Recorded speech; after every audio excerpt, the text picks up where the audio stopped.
And that Vatican priest was absolutely correct.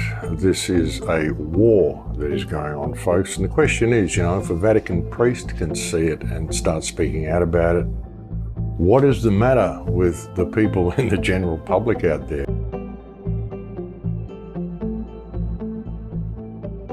But things are getting crazier and crazier, folks, which is why I just thought I'd pop up and have a quick couple of words about what's going on. This isn't being done for your health, folks, and the level of propaganda is just through the roof.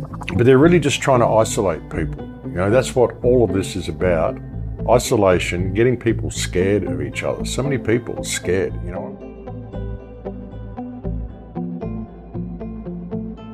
A lot of people think of AI, artificial intelligence, okay? People will look at it and they'll think, well, AI is promised highly, and it's delivering poorly, because when people think of AI, they think of something that looks like me or looks like you and can stand here and interact the way we are. This is artificial intelligence. They expect a robot like Terminator or whatever, something that is human-like and we can have a conversation with. And we're not getting that, so we think, well, AI really isn't a threat. It's not really doing what we thought it would do. But they don't understand what gives me the ability to sit here and talk to you like this is because my body is autonomic. My body is fully autonomic. If I had this vessel that I'm controlling here, that I inhabit, because this is where I live in this vessel.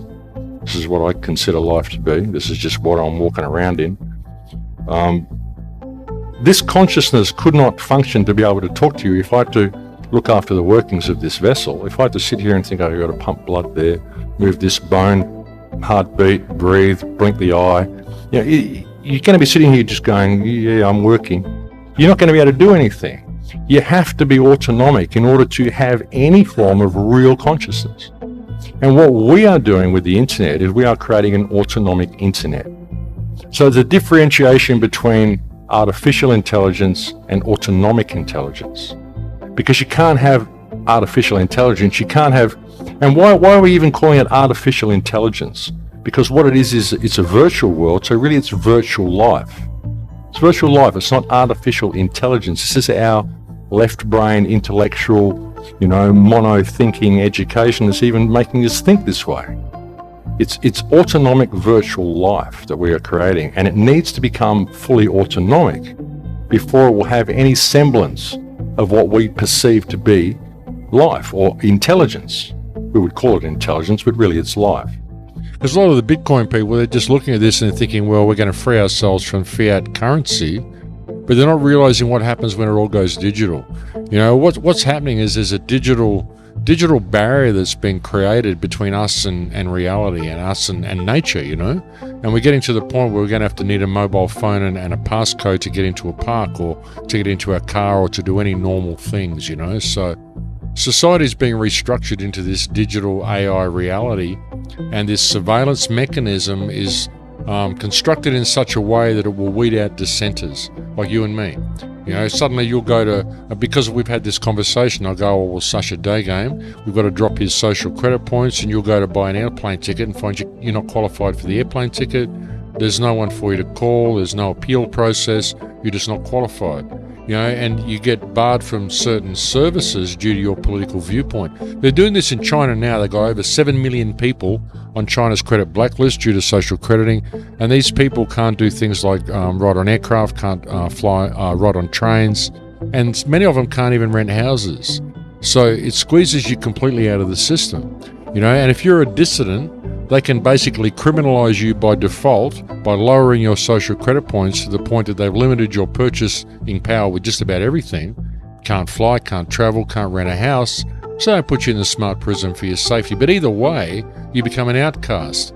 And they've done all sorts of stuff in China where they'd like to change your ringtone.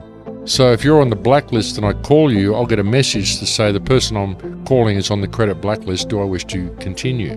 Proceed with the call. So then I'll get a little noticing mark against my name that I'm associating with bad characters. So of course I don't want to associate with you, So this is, we start policing our own thoughts, and it's just a way of squeezing all the dissenters out, and no one will even notice them disappearing.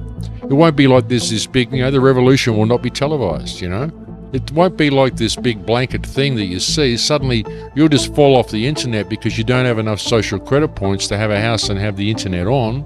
or you can't access it on your phone because of what you've said. So you just kind of, everyone will be going, what happened to Sasha? You know, and suddenly you can't tell anybody because your purchasing power is limited and you just disappear. You become a noticeable person with the whole surveillance state they're putting in. So you stand out in a crowd. This time is so important, what's happening to humanity. Like, I think we've been given a choice. We can go in either one of two directions. And we really have to put down the fear and realize that the choice is ours to make. A lot of people aren't seeing that. They're waiting to be saved. And I think that's a big problem. People have to realize what's happening and embrace it themselves. I think a lot of what we're seeing here, I mean, humanity is right on a cusp at the moment. We really could go in either direction. You know, with all the technology that's coming online, it's all very well to think that, well, this can just free us. But unfortunately, people's hubris may get them into a little bit of trouble, because you've got to take into account the fact that the world is run by criminals who simply don't want to free us.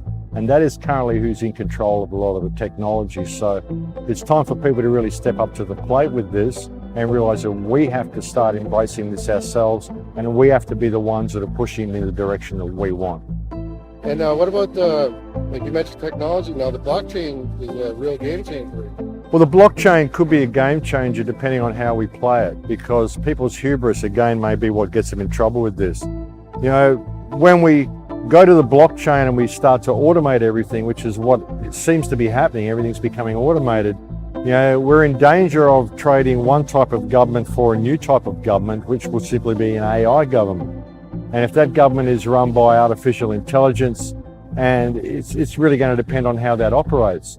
You know, there's new systems coming in, which I intend to talk about in my talk today, like a social crediting system that is coming online. It's already online in China, whereby they will penalize what you can and cannot buy depending on what your political views are. You know, in that sort of a situation, it doesn't matter how much money you may have on the blockchain or in Bitcoin. If you can't spend it on things because your person is simply denied certain services due to your political views, due to a social crediting system, which is what governs purchases, not necessarily the accumulation of wealth, but what governs purchases of airline tickets and things like this, then that's a danger that we've got to take into account as well. So again, it's going to depend on how we play it. The blockchain could be good, but we've got to look at how those who are currently in control of things wish to play this, and what moves they're making to control the blockchain. Not, again, by controlling the blockchain, but by controlling what you can and cannot purchase due to your political views. It could be a means of getting less government, or it could be a means of simply handing over to a new form of government. You know, what we have to understand is that by putting artificial intelligence in control of what we do, essentially we remove any accountability from the chain, because at the moment, as corrupt as our system is, there are still mechanisms in place which could be used to hold politicians accountable and to change the direction that we're going.